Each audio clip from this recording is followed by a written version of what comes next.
Luego de 7 meses de ocupación, en noviembre de 1914, el puerto fue evacuado. Un mes más tarde, Carranza decreta capital de la República a Veracruz y se instala entre sus murallas, no solo para establecer distancia con sus enemigos de la Convención, sino también para tener una posición estratégica privilegiada. Para muchos, el primer jefe estaba ya vencido.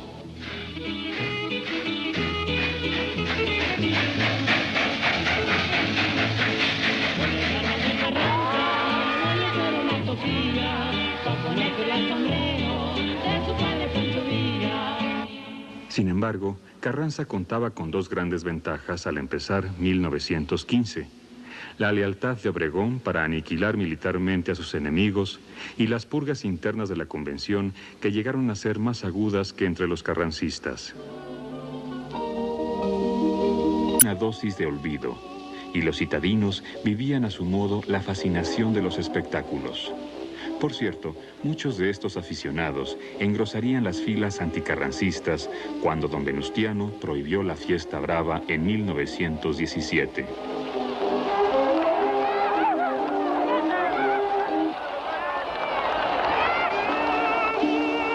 Entretanto, el Teatro Arbeu ponía en escena a Traviatas, Otelos, Rigolettos. Se admiraba a Puccini, a Verdi y a su máximo intérprete, Caruso. Y si las carpas aún no consolidaban su enorme capacidad para reafirmar la identidad nacional, la música popular sí daba cuenta del sentir profundo de los mexicanos.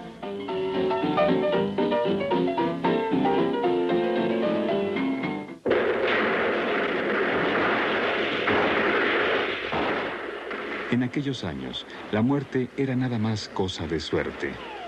Los alzados en armas apuestan generosamente y delimitan poco a poco los frentes de batalla. En abril de 1915, en las batallas del Bajío, la poderosa y hasta entonces invencible División del Norte es derrotada.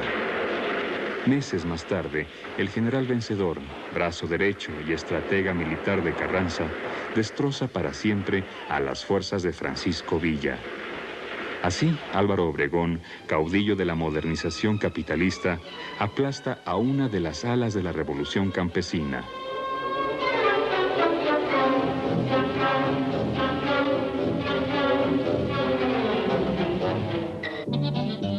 Pero entre las milpas y cañaverales de tierra caliente, el Ejército Liberador del Sur mantenía en pie las reivindicaciones del pueblo.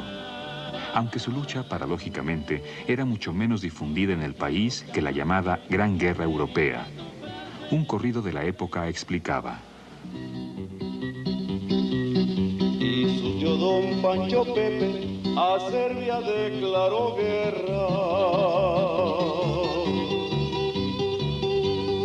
Entonces don Nicolás sacó la cara por ella. Pero el Kaiser argüendero se hizo cuate del austriaco y vino con sus teutones a defender al chamaco. Pobre chamaco, pobre chamaco.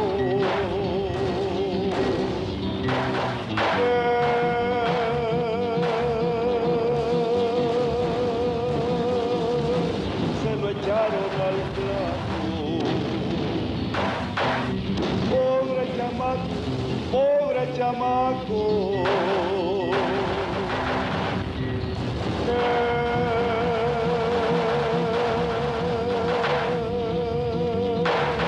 se lo echaron al plato.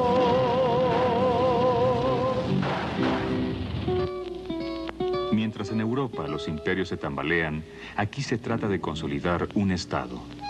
El 5 de enero de 1916, Carranza traslada los poderes federales de Veracruz a Querétaro, donde en este recinto, meses después, habrá de celebrarse el Congreso Constituyente. En marzo de ese mismo año, John G. Pershing, general norteamericano, inicia una expedición punitiva en nuestro territorio. La enésima invasión estadounidense a México se lleva a cabo, esta vez con la declarada intención de capturar a Pancho Villa. Pershing encontró resistencia a su invasión y, por supuesto, no encontró a Villa.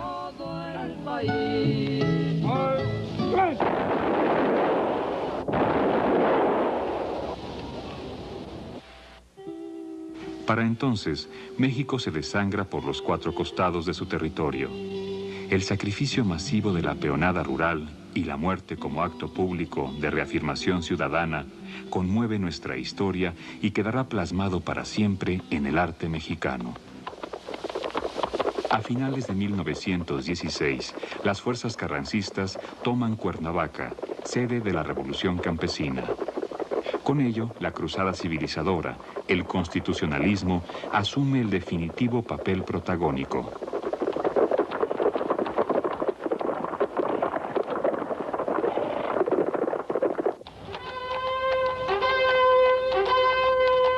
El 17 de noviembre, a las 9 de la mañana, dice la crónica: el primer jefe, montado a caballo y acompañado por su Estado Mayor, deja Palacio Nacional rumbo a Querétaro, donde habrá de instalar el Congreso Constituyente.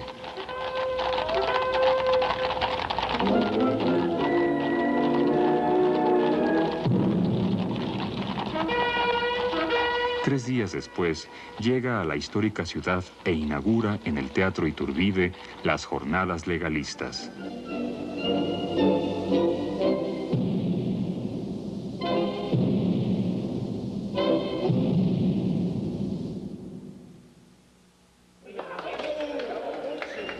Durante diciembre de 1916 y en los primeros 40 días del año 17, Múgica, Jara, Pallavicini, Cravioto, Bojorquez y otros hombres ilustres se enfrascaron en una discusión cuyo resultado final sería el nuevo rostro jurídico de la nación.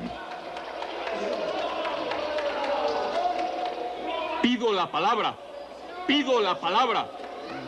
ya que no tengo la galanura del lenguaje ni el verso sonoro de Cravioto.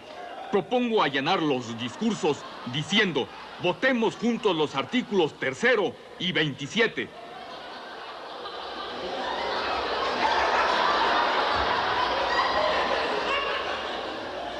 Señores diputados, si cuerdas faltan para ahorcar tiranos, tripas de fraile tejerán mis manos.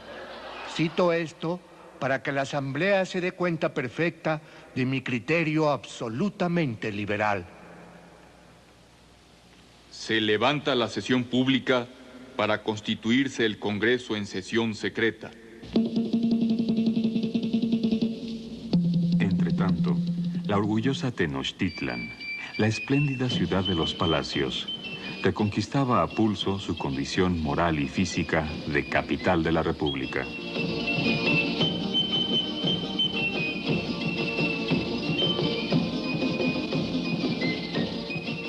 La que todavía no era conocida como Mancha Urbana devoraba lagunas, potreros donde abundaban los patos, los chichicuilotes, las garzas y gallaretas. Desaparecían también los huertos y los llanos se iban poblando. La ciudad se construyó con afán moderno y para siempre, modificando radicalmente su entorno.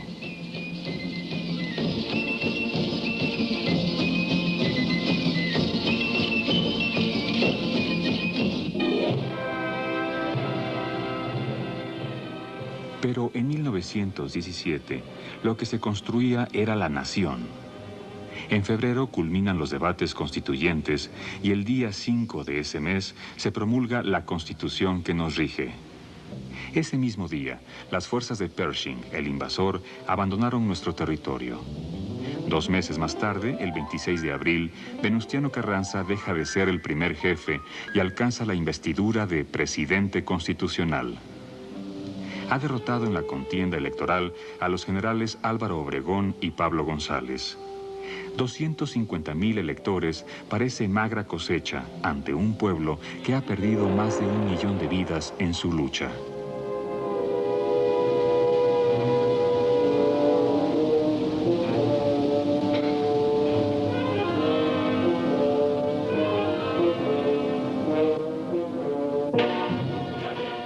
En ese tiempo, el mundo se estremece con otra revolución, la bolchevique.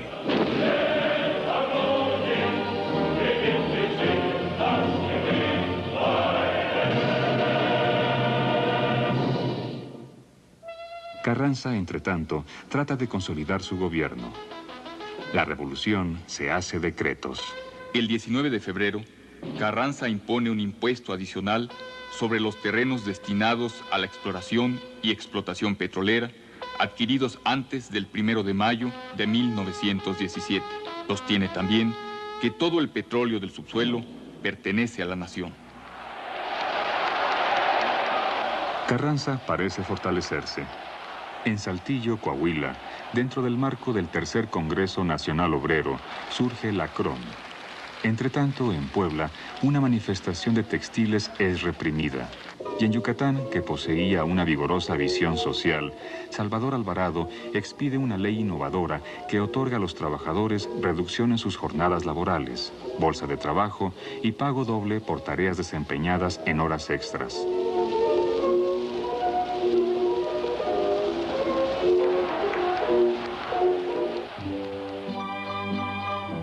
Para entonces, un mosaico de culturas regionales entrelazan sus particularidades expresivas para forjar una realidad nacional.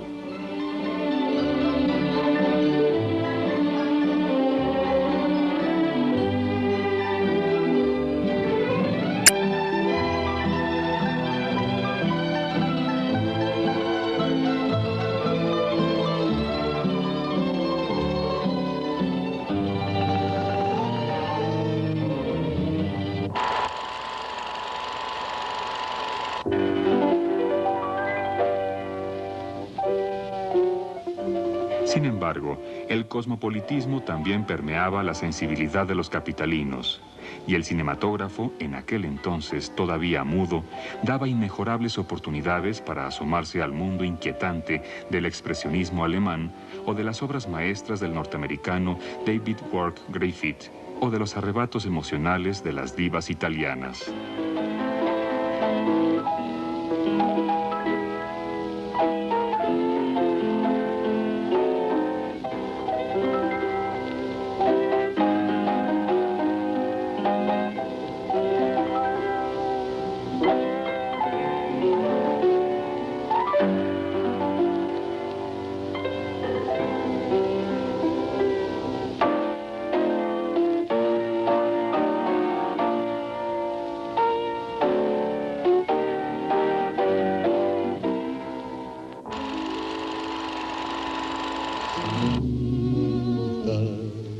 Pero el cine mexicano ya estaba presente también en las pantallas capitalinas. Y en aquel 1918, una película nacional impactaría a los espectadores. Y es que Santa retrataba con crudeza la sociedad que la generaba.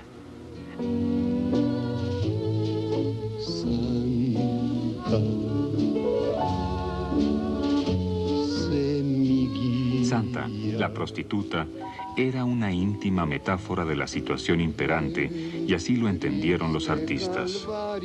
Un mundo de santas inspiraron a José Clemente Orozco, que con sus obras desenmascaraban la hipocresía de una sociedad regida por los propietarios. Todas las espinas.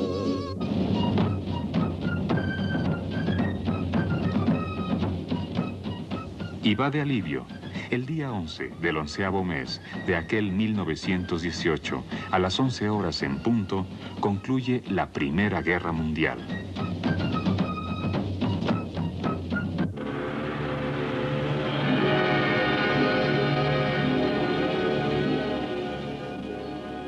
Aunque en México, simples espectadores de aquel terrible conflicto, los fusiles aún resuenan. En los albores de ese año, los zapatistas aún conservan sus posiciones territoriales. En febrero, nombran jefe supremo de las fuerzas revolucionarias al exmaderista Francisco Vázquez Gómez. Y el 17 de marzo, en una carta abierta, Emiliano Zapata exige a Carranza que renuncie a la presidencia. Le dice: como revolucionario y caudillo de grandes multitudes, voy a decir verdades amargas, pero nada expresaré a usted que no sea cierto, justo y honradamente dicho. En el terreno económico y hacendario, la gestión no puede haber sido más funesta. La gente humilde y trabajadora, reducida a la miseria, al hambre, a las privaciones de toda especie por la paralización del trabajo, por la carestía de los víveres, por la elevación del costo de la vida. En materia obrera, con intrigas, con sobornos, con maniobras disolventes y apelando a la corrupción de los líderes, se ha logrado la desorganización y la muerte efectiva de los sindicatos. ¿Existe el libre sufragio? Mentira. En la mayoría de los estados, los gobernadores han sido impuestos por el centro. La política de usted ha fracasado ruidosamente. Devuelva usted su libertad al pueblo, ciudadano Carranza. Abdique usted sus poderes dictatoriales.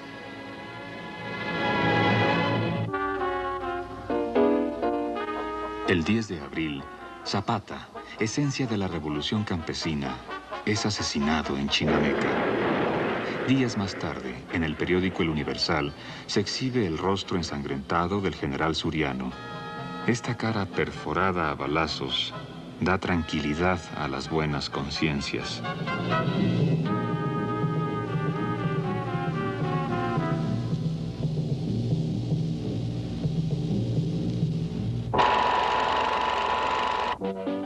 Entretanto, los espectadores de siempre estrujábanse el corazón frente a las víctimas de la banda del automóvil gris, cuando este suceso de nota roja fue llevado a las pantallas, primero por Ernesto Boyart y luego por Enrique Rosas.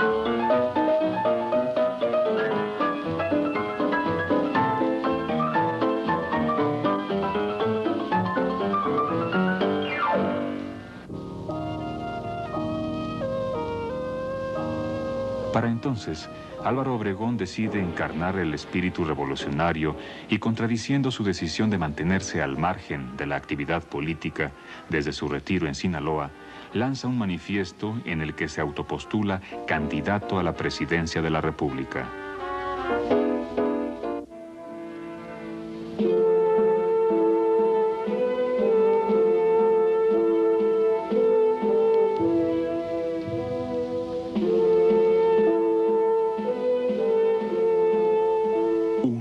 Tormenta política se cierne sobre la República, que sufre también, al terminar el año de 1919, la pérdida del entonces poeta más popular de Latinoamérica, Amado Nervo. Su muerte es la apoteosis y despedida de una época.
que el primer jefe estaba ya vencido.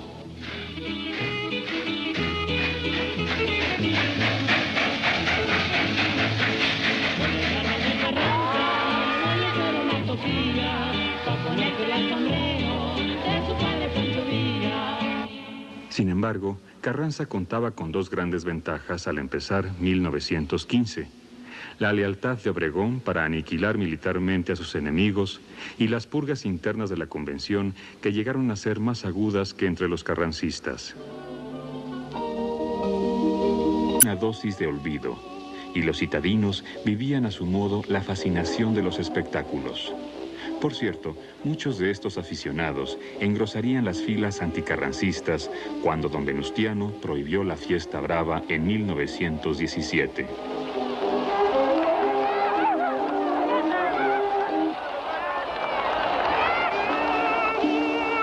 Entretanto, el Teatro Arbeu ponía en escena a Traviatas, Otelos, Rigolettos. Se admiraba a Puccini, a Verdi y a su máximo intérprete, Caruso. Y si las carpas aún no consolidaban su enorme capacidad para reafirmar la identidad nacional, la música popular...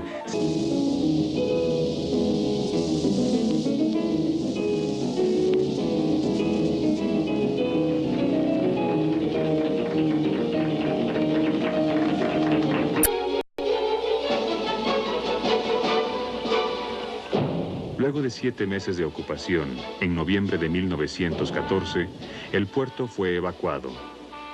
Un mes más tarde, Carranza decreta capital de la República a Veracruz y se instala entre sus murallas, no solo para establecer distancia con sus enemigos de la Convención, sino también para tener una posición estratégica privilegiada. Para muchos...